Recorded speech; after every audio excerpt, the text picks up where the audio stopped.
Richard Hale was a man the world admired, envied, and feared all at once. At 48, he had everything most people only dreamed of: sprawling estates, skyscrapers with his name etched in glass, fleets of cars that sparkled like jewels beneath the sun.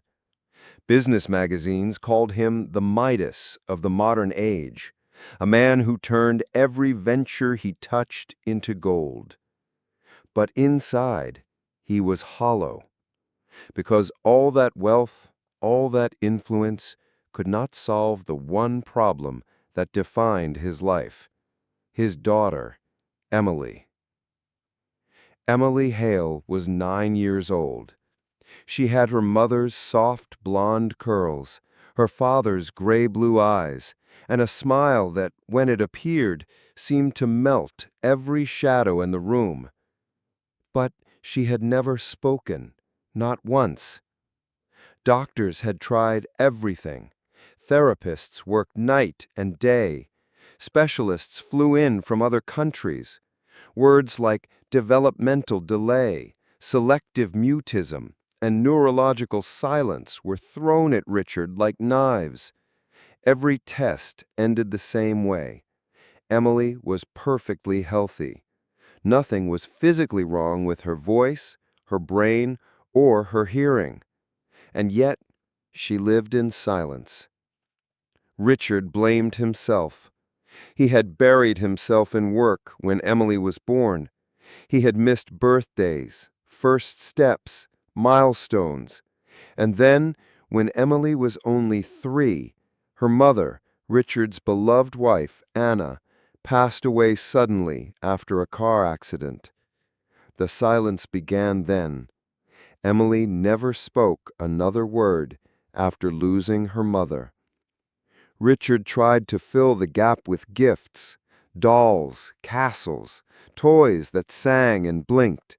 He built her an indoor playground in their mansion, hired the best tutors, even flew her to Switzerland for miracle treatments.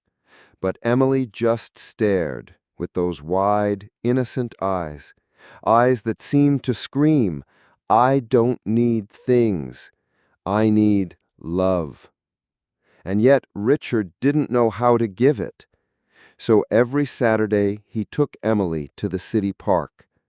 He told himself it was for fresh air, for sunlight, but deep down it was for hope. Hope that watching other children run, laugh, and shout might unlock something inside her. On this particular Saturday, the park was buzzing.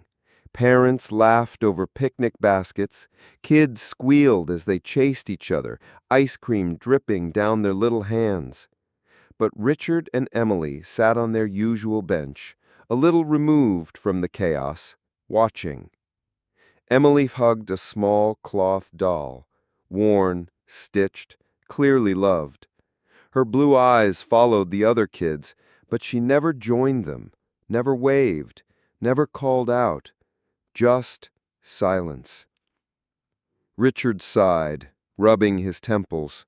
For a man who could close billion-dollar deals before breakfast, he felt utterly powerless in the face of his daughter's muteness.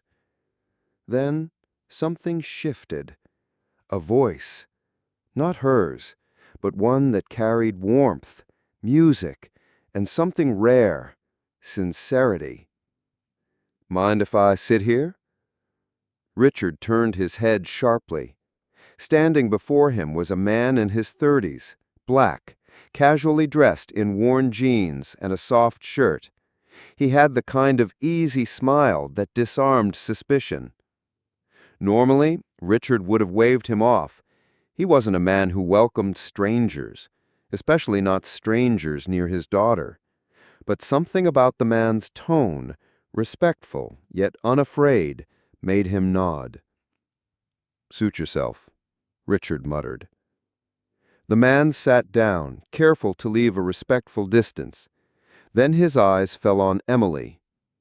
"Hey there, little one. That's a beautiful doll you've got." Emily's fingers tightened around the doll.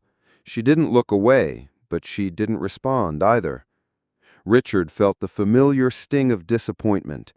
He opened his mouth to explain. She doesn't talk. Don't waste your time. But something stopped him.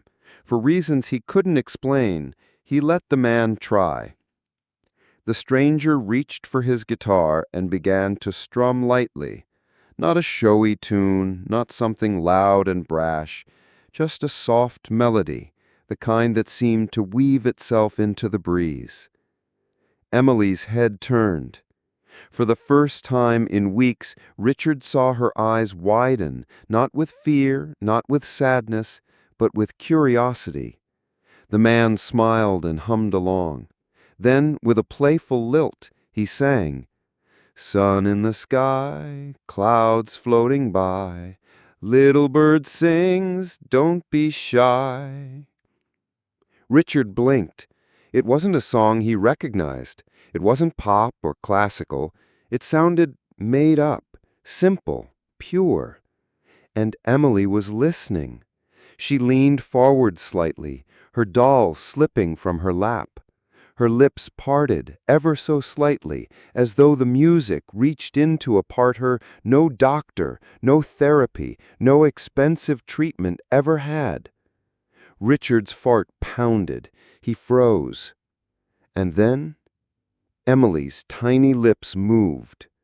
At first, just a whisper, a sound so faint he thought he had imagined it.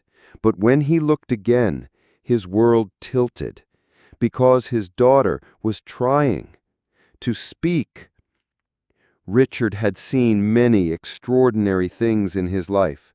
He had watched stock markets collapse and rise at his command. He had been in rooms where entire industries bent to his silence. He had seen men twice his size tremble at his silence. But nothing compared to the moment he saw his daughter's lips move. He held his breath, frozen, afraid to break the spell. Emily stared at the black musician, her little fingers twitching as though trying to capture the melody in the air. Her lips trembled, parting ever so slightly, and a faint sound escaped. Not a full word, not even a syllable, but it was a sound, a living, fragile spark. Richard's throat got dry. His heart hammered so violently he thought he might faint. The man with the guitar didn't flinch. He didn't act surprised. Instead, he smiled warmly, as though Emily's attempt was the most natural thing in the world.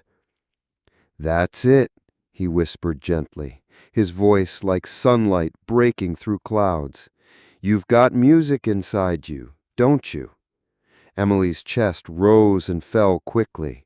Her wide eyes shimmered with something Richard hadn't seen in years. Hope. Richard finally found his voice. She hasn't. He stopped, choking on his own words. His pride, his control, the walls he had built around his life, all cracked in that single instant. The man looked at him calmly, then back at Emily. "She doesn't have to force it. It'll come when she feels safe, when she feels seen." Safe. Seen. The words hit Richard harder than any boardroom argument. He had provided Emily with castles, therapists, teachers, but had he ever truly seen her? The man strummed again, his fingers moving as though the strings were extensions of his soul. This time he didn't sing. He let the guitar hum a soft lullaby. Emily leaned closer, her tiny hands reaching out, not for the doll, not for her father, but for the strings. Richard nearly stopped her. The daughter of Richard Hale didn't reach for strangers. But he caught himself, and for once he stayed silent. Emily's fingers brushed the strings. The sound was clumsy, off-key, but her lips curved into the faintest smile. The man's eyes softened. "Beautiful," he said simply. "Do you know what this is?" Emily's lips moved again. This time, her breath formed a shape, a whisper, a miracle. Muh, muh. Richard's throat constricted. Tears pricked his eyes. He leaned forward, gripping the edge of the bench, terrified that the moment would vanish like a dream. The man encouraged softly, nodding.